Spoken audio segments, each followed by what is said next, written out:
All right, some philosophy. Can you call this philosophy? I don't know.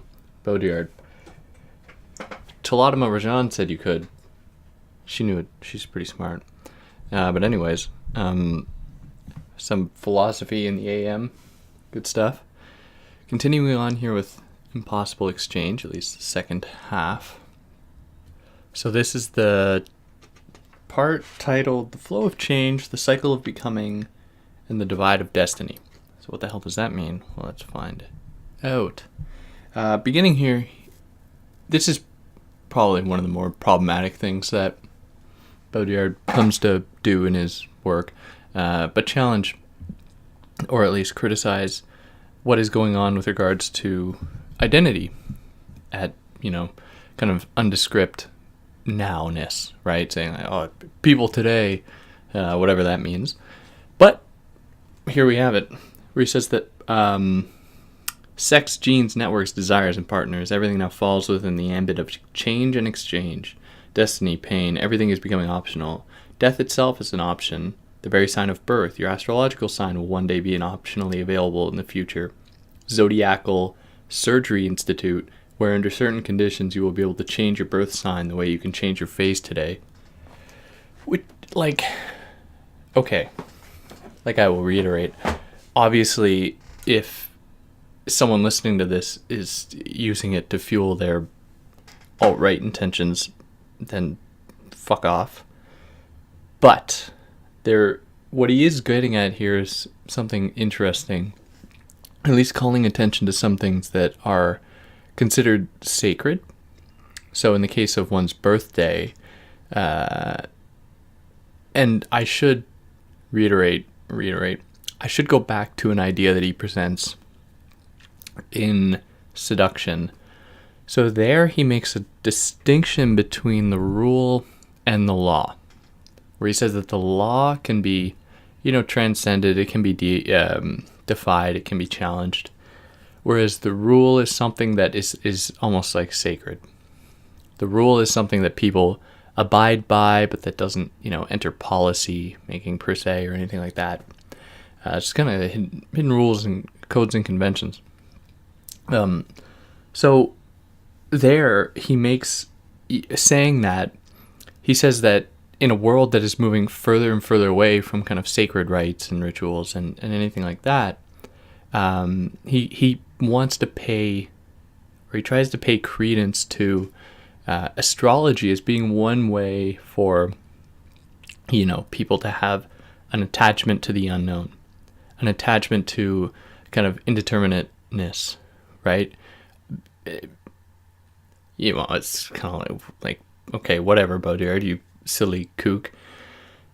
But what he's doing here is responding to that in some way and saying, well, why is it that is given this kind of permanence? And in our age of, hyper-rational, either purely scientific reasoning or fundamentalist religious reasoning, why is it that this zone has somehow not been affected? To which he says that eventually it will with this Zodiacal Surgery Institute. But the entrance of this possibility into the world challenges or kind of destabilizes what he understands to be a necessary component of the world, that is destiny. So as I mentioned last time, destiny plays a pretty crucial role in that it is, in a sense, the kind of ontological condition of being where things don't ascribe by, a predetermined plan, but it's almost like, you can't determine where you will go, but it's not to say that has been set out in advance or something that you choose. So this idea of destiny butts up against the idea of becoming, where becoming implies a kind of autonomous act, right? You choose, in a sense, you, guided by a logic of desire, you propel yourself in the direction that you want, right? And then we get all these poor readings of Deleuze out of that, like Deleuze and Guattari, I should say, just become, this, just become this, as though, someone going out into the wilderness suddenly becomes nomad or becomes animal or becomes wilderness. That's all well and good, but it doesn't get at the crux of the kind of deterritorializing machine that is capitalism, and instead mirrors it in many ways. So Baudrillard wants to really resist mirroring that same kind of logic, and instead posits that at one time people would just kind of disappear in a sense in their own kind of epistemic framework, one that was guided not by kind of these hyper-rational schemes, those that are, universalized and all that, but were actually guided by a kind of geographical limitation, I will say, that would determine one person, and that those people would then determine that area. So there was kind of, and I don't want to romanticize a kind of relationship with the earth or anything like that, but in smaller settings, I think that humans are better off, existing as such. Whereas today, with the hyper rational scientificity, that capacity disappears. So as we move into the next chapter, The Divide of Destiny, he elaborates on this idea, notably that when someone is given over to the logic of destiny, they undergo perpetual deaths because they lose themselves as autonomous, self-identified beings, and are then, continually subject to these exterior forces that are not, and I want to be more Nietzschean about this. I don't want to discount will, right? Where it's, in Nietzsche, it's not simply as though the will to power or anything like that is all that guides, human development. He was trying to kind of find a middle ground between, the evolutionary argument, the kind of Herbert Spencer survival of the fittest idea, and, the will to power thing that put a lot of weight on the individual. So that, I would say, is a marker of what it means to be human, and for it to have one of those components give way. That is, if you were to have a system where people had absolutely no autonomy, then they would cease to exist as humans and then undergo a kind of metaphorical death. Or if the reverse was the case, where if you had people, completely up to their own devices, right? They change the world doesn't change them type things, which is certainly the way we've been going with our evolution, where some evolutionary psychologists go so far as to say that we won't evolve anymore because we don't, if there's a barrier that's presented to us, we change the world, we don't change ourselves, as far as evolution goes. So these two things mark a kind of death of the human, I think, because Baudrillard is really a Nietzschean in my mind, and there are Nietzsche quotes all throughout this book, but yeah, that perpetual deaths. So in this Baudrillardian plan, or in this framework, this illustration, he wants to, and this is something I elaborated on in the first part here, he wants to give a narrative to the other, in a sense, but not just the other in like the colonized subaltern other, but the other in the other to will, the other of the will being determinacy, and the other of determinacy being the will. There is, a playing going on here, a kind of antagonism that is necessary for the human to be considered as such. And with that being said, of course, the other as, epistemic other, or, colonized other, or anything like that, obviously, because that's what the West has done, has very little understanding of otherness. It just erases otherness. But with that being said, giving a narrative to this kind of other, and I see a lot of, an interesting approach here, anything is subject then to that logic. So he ends this chapter by saying that it's the book which reads me. I don't read the book. It's the TV which watches me. I don't watch the book. I don't watch the TV. It's the object which thinks me. I don't think the object. giving a narrative to that framework, or to the object or to the other, that is often silenced, right? Even through the critical attempts to evaluate it or to challenge oppressive authority, oftentimes it comes at the cost of silencing others, right? So one example I would think of would be like white feminists going to various parts of the world and telling global feminists like what they should be doing, right? Silencing them, coming with the real knowledge as to how they should be conducting themselves or how they are being oppressed, not considering the role of otherness or what role otherness plays in that global system. So this propels us into the next chapter when we get, I think, the kind of first introduction, a kind of introduction to one of the key terms in Baudrillard's work that is ascribed to him without him having spent a great deal of time with it, but that is Manichaeanism. So Manichaeanism is the idea that there's like a constant struggle between good and evil. So this metaphor between good and evil is in a sense a way for him to understand all antagonisms, whereas I said in the last video that for Baudrillard, binaries play an important role. That is, they maintain an antagonism that is wholly benevolent, in that it pushes each element of the binary to new and interesting places, or this is the principle of seduction, I should say, where he takes the term seduction, I think from the Latin, from seductio or whatever, that implies reverting something from its path, taking it away from its plan. He says that this comes about through the antagonistic relationship between two things. Now, with that being said, I don't think that this, we necessarily only need to think about this in binary terms. And I just don't mean like in the case of sexes or whatever, but when we introduce any kind of new concepts to things, I think that we can, include trinary or quadinary, I don't know what the term would be, ways to grasp this that can open up new possibility and all that. But what I think is necessary is the distinction made between two things. Whereas if they come together in a kind of oppressive egalitarianism, then that possibility for change goes away. This is the project of the West in many ways, is to, how do we disappear the other?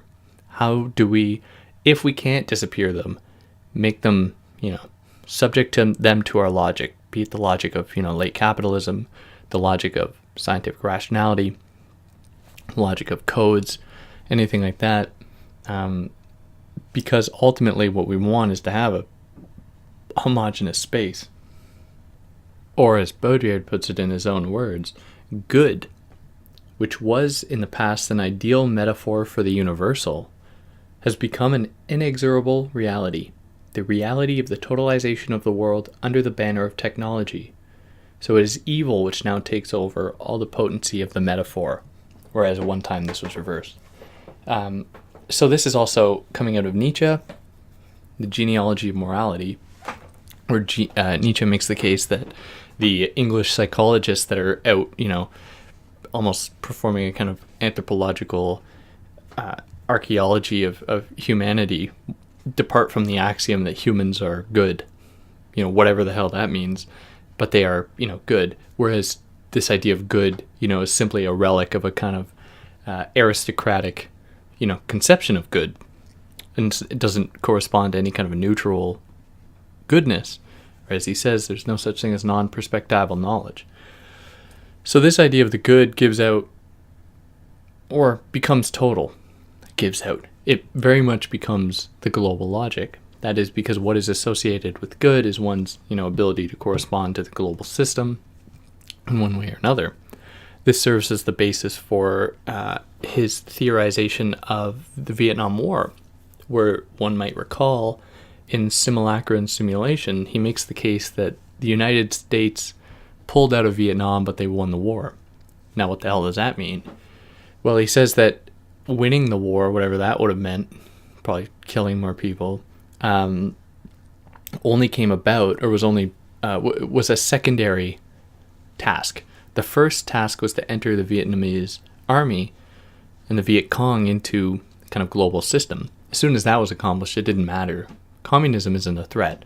As long as communism abides by the logic of the system, that is, it is the mirror of production, and it exists on a global level where, you have the UN representatives and you have ambassadors and all this type of shit. Then for the United States, that's all you need. Then you are mapped, you are understood, you don't pose that indeterminate threat. So it is in that sense that the good comes to be a kind of universal phenomenon where not only does it get universalized, but by corresponding to the logic of the universal, then you are considered good. So obviously this presents a problem for Baudrillard because, keeping in mind the logic of binaries, as soon as one that is good dominates evil, the other, then the possible antagonism between the two go away. They cease being reversible at that point. So reversible is another key concept in Baudrillard's oeuvre. That is the idea that there's no singular, locus of power that isn't subject to the law of reversibility, where there is a kind of those that are considered oppressed cannot gaze back and challenge that authority, not by virtue of their, taking to the streets, even though that is one way, but simply by just being. So by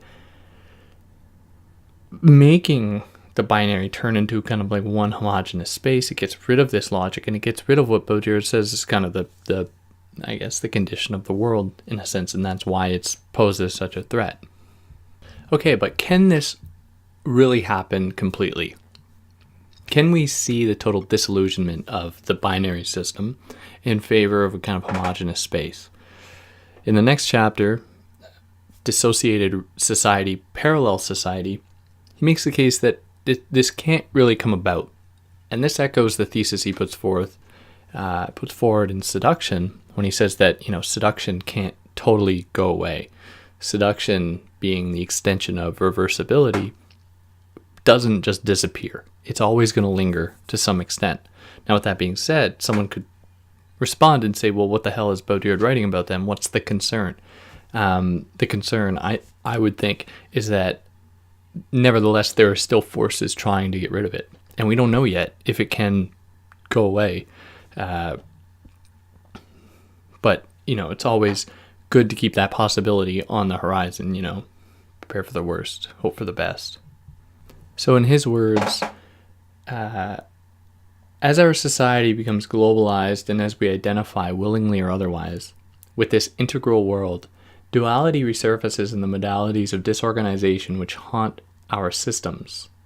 So moving on a little bit, it is simply that all liberated energy releases an antagonistic energy, that every difference secretes an equal indifference, that every truth secretes an even greater uncertainty. So there are always going to be zones that oppose this logic, and even in those spaces where this logic is imposed, there will be pockets of insurgency, not like a direct insurgency of taking to the streets or anything like that, even though that will probably happen, but there will be just logics that do not subscribe to it. This is the very basis of science fiction as a genre. Like, science fiction never depicts a perfectly mapped world. There's always antagonism, which, subscribes to the logic of cinema and narrative generally. You don't have a narrative if you don't have a conflict. But with that being said, I think science fiction does depict this well, where there's always the dream of some kind of perfect system, but that is always confronted with its antagonism, or with an antagonism. So one of the other consequences of this desire to homogenize or to enter things into kind of this global system is the proportional increase of discrimination, as Baudrillard says, or discrimination will even increase in proportion to the progress of integration, in his words, which is absolutely true, because as soon as you have what you believe to be a generalizable logic of humankind, be it through their organization or about their biology, as the jackals of YouTube celebrity stardom goes, then it makes it all that much easier to, disavow, remove, disintegrate those people that do not fit that model. Those people that are integrated, however, are presented with their own problem that Baudrillard doesn't want to discount, where it'd be wrong for us to say that, those people that are actually integrated are given like the utmost privilege. This integration is in and of itself another problem, where they are, as Baudrillard says, guided by the logic of immanence, that is, by their own kind of autopoietic, or in other words, they become a kind of closed circuit, kind of echo chamber, and prefer that then to transcendence, to change, to development, to anything like that. So they are, in a sense, blocked off, closed from this kind of possibility. So this idea of the end of transcendence does have traces all throughout Baudrillard's work. I think as early as his second book, he was making claims about this in the Consumer Society, in a very kind of Marxian way, the Frankfurt School Marxian type way, making the case that there has been the end of transcendence.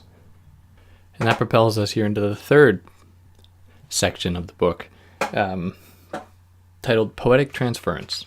So what the hell does that mean? Let's find out. First chapter being Beyond Artificial Intelligence, Radicality of Thought. Sorry for my chair. It makes noise. So Baudrillard's broader discussion of artificial intelligence is a little bit complicated. At one point he makes the case that, and I don't remember if it's in here, I don't think it is, he makes the case that artificial intelligence is not only devoid of intelligence, it's devoid of artifice. It's kind of a misnomer to characterize artificial intelligence as artificial, because if we abide by the logic of the simulacrum, we ourselves, we who consider ourselves to be the reference point for artificial intelligence, that give legitimacy to that term artificiality, precisely because, artificial intelligence is not us, therefore it is artificial. If we abide by the logic of the simulacrum, then we know that we ourselves are not real. We are not an originary point of kind of biological certainty, or we weren't just dropped down from the heavens. We are instead, part of this very system. So in that sense, calling artificial intelligence means very little. It's would more appropriately be called just like human intelligence, which we have no recourse to believe that we are any less artificial than that intelligence or that technology. So artificial intelligence performs a function, and that is, it solves the problem of thought, as Baudrillard says. So the problem of thought for Baudrillard is the idea that thought, not being compared with anything else, or cannot be compared with anything else because it's a very strictly human thing in a kind of weird way. For that reason, it always is aware of its own incompleteness. That is, because it can't be verified. Like the impossible exchange at the beginning of this book, when he's talking about how the world can't be verified because there's not enough room for it and it's double. In many ways, the same can be said of thought. So thought tries to always project itself onto machinic others. So artificial intelligence serves this role by being that point from which we can then differentiate ourselves as thinking beings, by saying, we know we are these intelligent, superior thinking beings precisely because over there are the artificial ones. And machines or artificial intelligence serve the end of exemplifying our, general disdain for thinking. Or today, I think that is certainly the case. Even those people that proclaim to be thinkers, again, people on YouTube like me, who know very little, rely so heavily on the facts, whatever the fuck those are, the science, anything like that, the religion, and then they just keep reverting back to that doctrine in order to justify their points. So they give themselves over as thinking subjects to be thought subjects. They are then the mouthpieces for another doctrine, for another thinking apparatus. because it's a very scary thing to think for oneself, especially in a world so indeterminate like ours.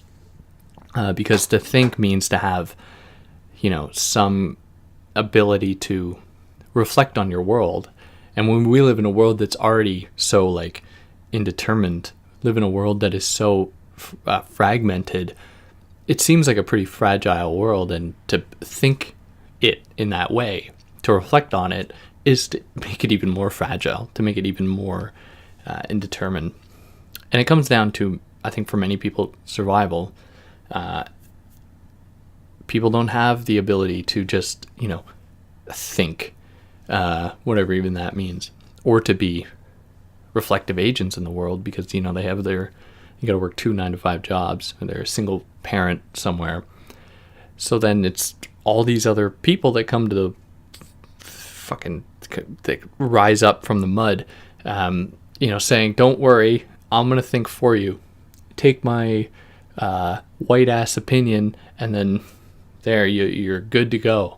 You got the stamp of contemporary knowledge, whatever the hell that means. But I digress. This is my resentment for that stuff, and I'm doing the exact same thing. Obviously, I'm a noob. But yeah, right, I digress. So, what this kind of end of thought represents is the moment that humans become purely operational, a kind of neo-Taylorism, where Taylorism, is the introduction of an efficiency into the industry that goes as follows. Instead of one person, like a shoemaker making a shoe, maybe they make 2 shoes a day. I don't know how long it would take. Maybe a shoe a week. I don't know. They instead hire, 5 people, where they have one person making shoelaces, and that's all they do all day, just make shoelaces. Another person makes soles. That's all they do. And then another person making the leather, whatever. So what that allows for is people not to get bogged down in learning many tasks or being proficient at the whole operation, but just one operational task. So they don't have to think about it. They sit on the assembly line, do their thing, get the hell out of there, right? They clock in and out, just doing their job. And that's it. Very much can be said about things today, even in those zones that are supposed to be the zones for critical thought. Like, how many students have I had come to me asking me, like, or in class or whatever, say, well, is this going to be on the midterm? Is this going to be on the exam? As though there's no other reason to learn this stuff unless, it's going to be on the midterm or going to be on the exam, or you're going to be assessed about it. Really, I'm digressing a lot today. I guess there's a lot on my mind. It's the coffee. So this becoming operational of the human is kind of like a weighted blanket. So weighted blankets being those things that give people a sense of security, in a very insecure world. So this is, in a sense, something to celebrate, and Baudrillard makes that pretty clear. It's like, maybe we have to be excited about this giving over of the real into the virtual, where we don't have to worry about the real anymore, because the real is very complicated. The real is very scary. So in Baudrillard's words and how he ends this chapter, and I'll read this quote in length because it's pretty important, he says that where we might deplore the disappearance of the real and the virtual, the disappearance of the event and information, the disappearance of thought and artificial intelligence, the disappearance of values and ideologies in the globalization of trade, we should instead rejoice in this totalization of the world which, by purging everything of its functions and technical goals, makes room for the singularity of thought, the singularity of the event, the singularity of language, the singularity of the object and the image. In the end, it is the very existence of single-track thinking, la pensée unique, of the totalitarian system of the economy of information and artificial intelligence, and the automation and exponential development of these things, which leaves space for a world that is literally true. It is the final accomplishment of reality which leaves room for the radical illusion. Now, it is in this literal truth, this literal play of the world, that the freedom lies. Okay, what the fudgesicle does that mean? Well, I think that we actually got to jump ahead a little bit here to make sense of this. So the idea of singularity kind of comes out and even works after this one, where he makes the case that the singularity is and he's not talking about the singularity in the Ray Kurzweil kind of sense. He's talking about it in like kind of individual manifestations of it, where a singular settlement or singular society or colony or something like that is determined strictly by its own rules and codes and conventions and geographical limits and all that, represents a kind of singularity that people disappear into. And this is beneficial for Baudrillard, because then there is in that kind of singularity what might appear to be a kind of foreclosure of possibility, a limitless possibility, because that singularity is always butted up against other singularities that may not ever come in contact with one another. But by virtue of there being their own singularities, they always kind of posit the limits of their own knowledge, right? Which always pushes them to new and interesting places. This is an abstract idea. I don't know if that makes any sense, but so in that case, when we see the kind of singularity of the world coming about, in a sense, it kind of, it being the realization of a kind of totalizing effect does limit what it means to be human. But in this limitation, it also, I think, drums up a kind of want for that next thing, or want for that next possibility. Or we could read it in this way, where by having this totalization occur, this kind of universalization of knowledge, or this attainment of a singularity, we see all the burdens of the world stripped away. We no longer need to think about them. We can then focus on, maybe pure thought, right? We're no longer burdened by the real. We're no longer burdened by our bodies and our flesh and all that. We are instead left to proliferate endlessly into total possibility. Now, I should say that I think that Baudrillard is being,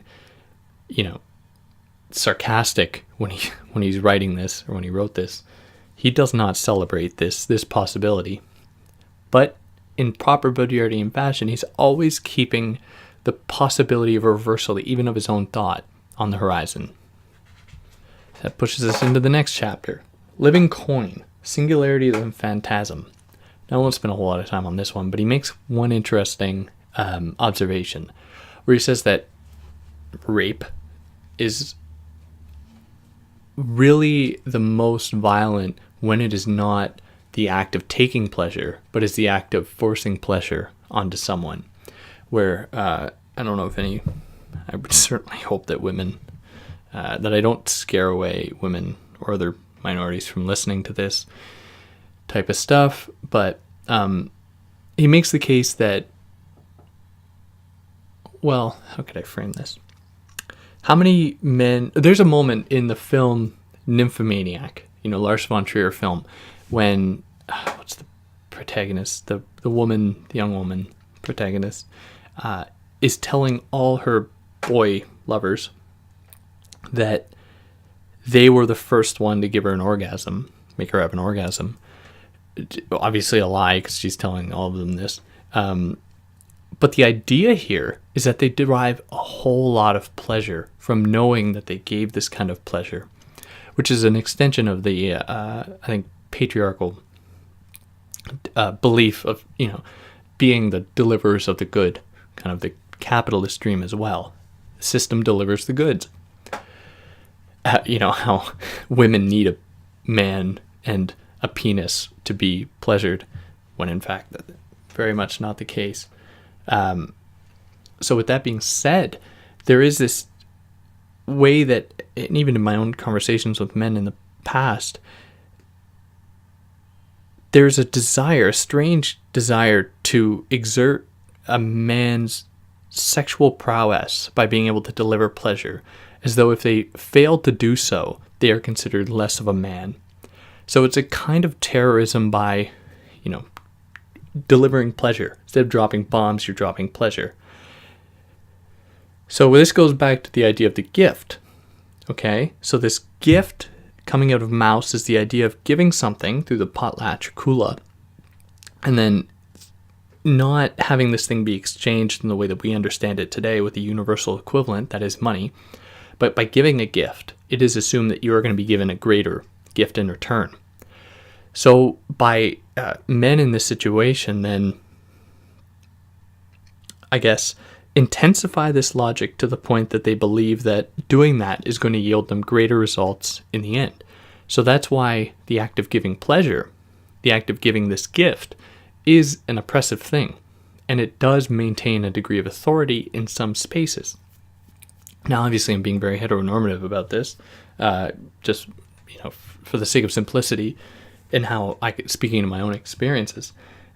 But it's not a benevolent or neutral act. It is very much entrenched within this logic of domination through pleasure, or kind of an extension of the global logic of delivering,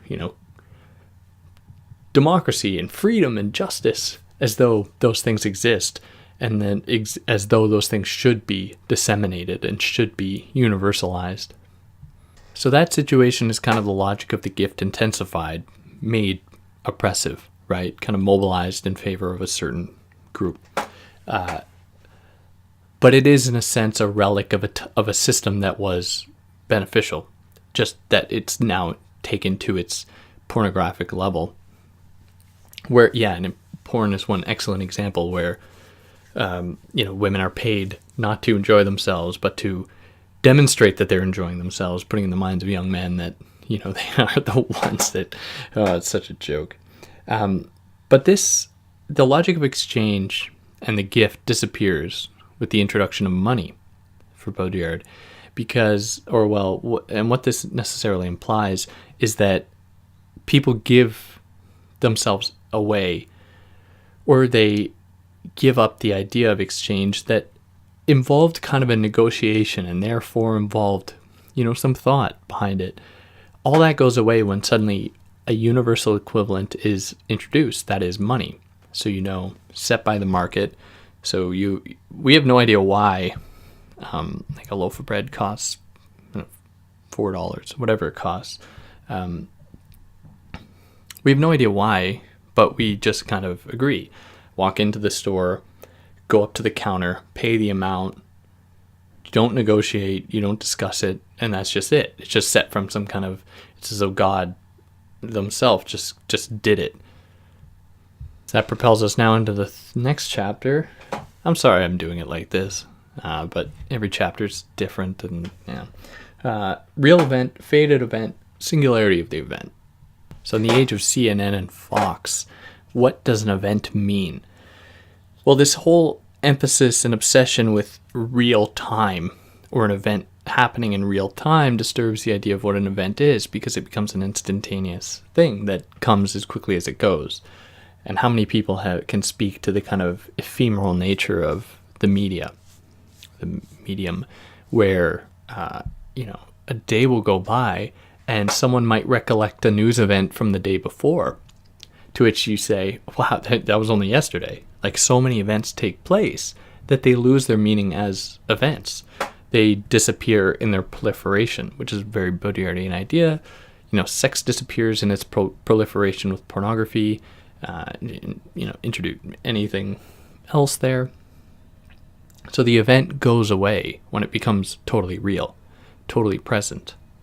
So in the wake of all these real events, quote unquote real, Baudrillard says that we dream of senseless events, which free us from the tyranny of meaning, and from always being constrained to seek out the equivalence between effects and causes.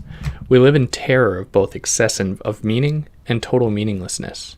Hence the hold which excessive events have on us, events which are to be banal, which are to the banal context of social and personal life, what the excessive signifiers to language in Levi-Strauss's theory, namely that which grounds it as symbolic function beyond equivalence of meaning. So the real event butts up against an event, because an event for Baudrillard is first and foremost is itself unreal, precisely because it is the result of things that should not have happened. An event is something, it's always already an anomaly. It's something that stands outside the logic of the system, or the logic of the time, or whatever. Because if it subscribed to that logic, then it wouldn't be an event. It would be just something that never appeared. Someone walking down the street, or politicians stealing money is not an event.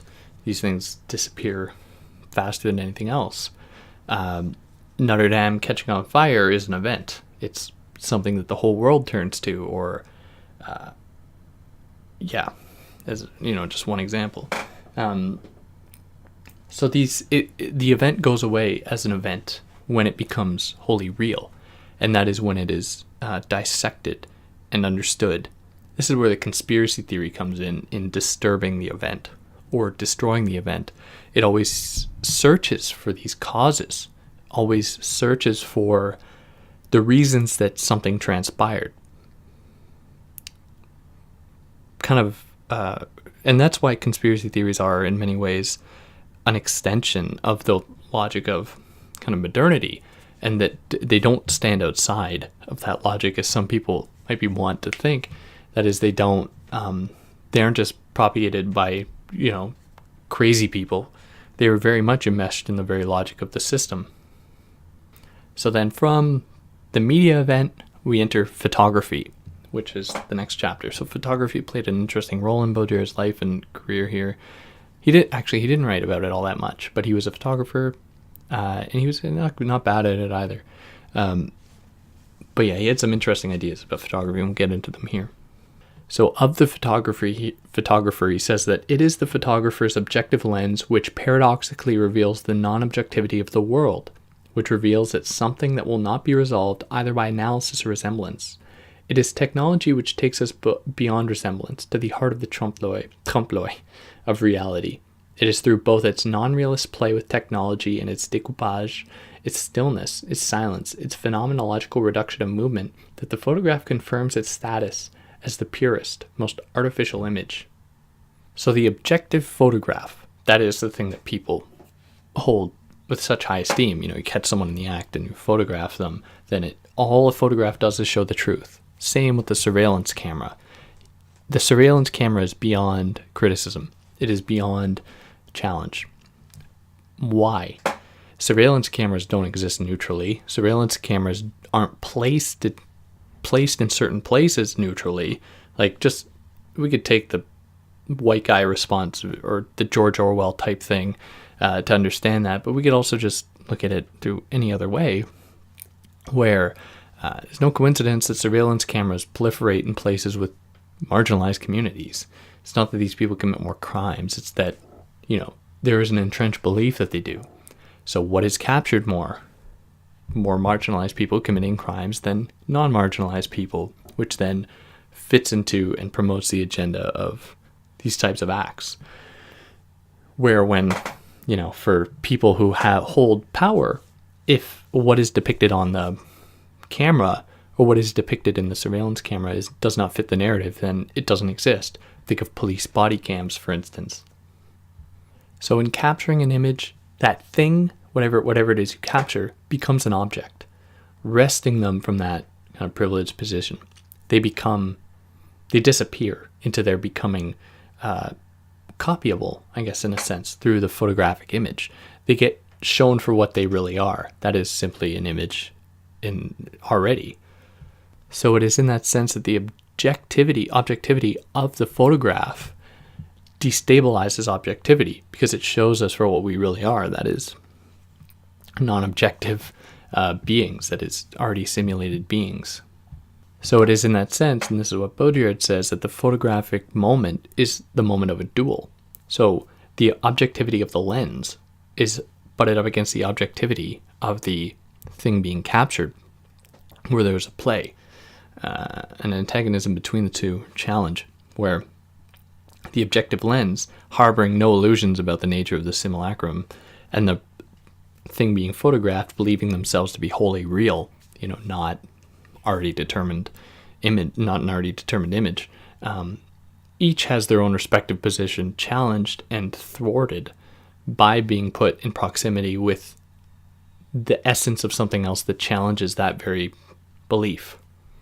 So now we'll get into the last chapter here, shadowing the world. So what can we do about all this? Well, and this is an idea that Baudrillard puts forth at different places as well, the task is to think. More appropriately, the task is to engage in theory, to theorize the world. where he says that the act of thinking is an act of seduction which aims to deflect the world from its being and its meaning, at the risk of being itself seduced and led astray. This is how theory proceeds with the systems it analyzes. So the object of theory is to arrive at an account of the system which follows out its internal logic to its end, without adding anything, yet which, at the same time, totally inverts that system, revealing its hidden non-meaning, the nothing which haunts it, the absence at the heart of the system, the shadow running alongside it.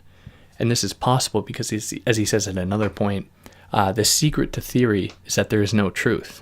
Now, if you can not grasp that, but if you embrace that idea, then the way you approach the world is not from the axiomatic position of truth that would simply, fail to grasp the logic of seduction. But if you proceed from the axiom that the unreal is what is real, whatever that means, then you are much better equipped to actually engage with the world.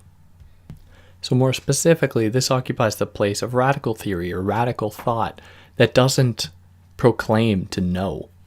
This is how it is radical. So confronted with a world that is wholly real, supposedly, the only way to challenge it is to oppose it. Don't fight fire with fire, fight fire with water type thing. So as he ends the book, he says that the world was given to us as something enigmatic and unintelligible, and the task of thought is to make it, if possible, even more enigmatic and unintelligible. Since the world is evolving towards a frenzied state of affairs, we have to take a frenzied view of it. The player must never be bigger than the game itself, nor the theorist bigger than the theory, nor theory bigger than the world itself. Which I think is a good way to end it. Like, he gives us, granted, a vague way to, approach the system, but I think that it gives us a good kind of method. That is always keeping on the horizon the idea that we could be very well wrong in the way that we are going about engaging with the world, and that we should, depart from the axiom of doubt in order to challenge the certainty present everywhere else. But yeah, that pretty well wraps up that one. I hope I covered everything, but there's obviously so much here. It's a good book, obviously. And if you haven't read it, definitely read it. I think I'm getting pretty close to doing all Baudrillard. I kind of want to get through it all, and then I can start focusing on other things. But with that, on that note, for those that listened, I'd like to hear what you have to say, what you think, or anything, because the stuff is really enigmatic, and there's no real one way to understand this stuff. I'm just trying to present it as I see it, which is obviously filtered. So on that note, take care.